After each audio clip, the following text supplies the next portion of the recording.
অন্যায় জুলুমের বিরুদ্ধে কোনো প্রতিবাদ করতে পারবো না, তাহলে এই দেশে থাকবো না। যে দেশে অন্যায় অত্যাচারের বিরুদ্ধে কথা বলা যায় না, সে দেশে থাকবো না। জন্মগ্রহণ করেছি আমার জন্য নয়, আমার বাপের জন্য নয়, আমার পরিবারের জন্য, আমার দলের জন্য, মানুষের জন্য। মানুষের জন্য যদি কথা না বলতে পারি, এই জন্ম বৃথা।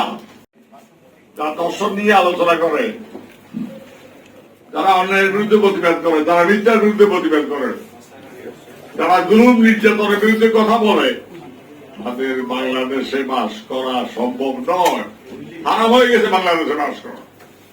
এই খুনিদের জুলুমবাজদের বাংলাদেশে বিতাড়িত করা ছাড়া, দেশকে উদ্ধার করা ছাড়া, সকল নাগরিকের বাংলাদেশ, সকল প্রজাতন্ত্রের সকল নাগরিকের বাংলাদেশ অংশীদারিত্বের গণতন্ত্র।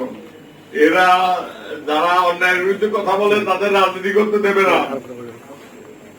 বন্ধুরা, আমার সাথীরা, আমার আমি বক্তব্য বাড়াবো না, শুধু একটা কথা বললো, আমাদের জন্য নয়, নাসির ভাইয়ের জন্য নয়, জেএসির জন্য নয়, সবার সাহেবের জন্য নয়, আপনাদের মান ইজ্জতের জন্য, আপনাদের সম্মান নিয়ে স্বামীকে বেঁধে রেখে স্ত্রীকে নিয়ে গেছে কক্সবাজারে।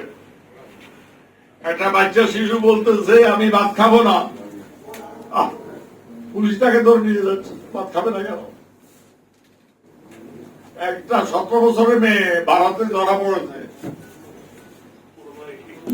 অনৈতিক ভাবে তাকে হোটেলে রাখা হয়েছে।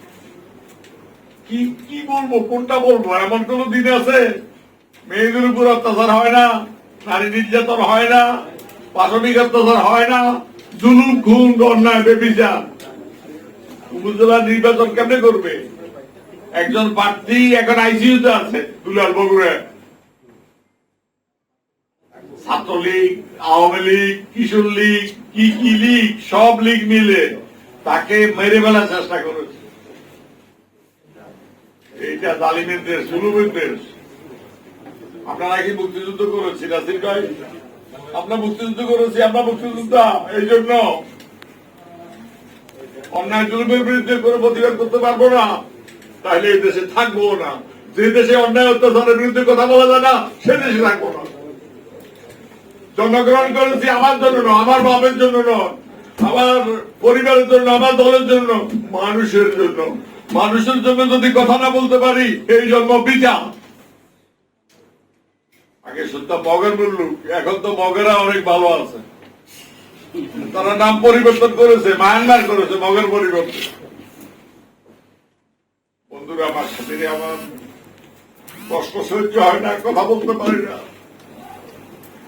বিশেষ কারণে আমি আসি না।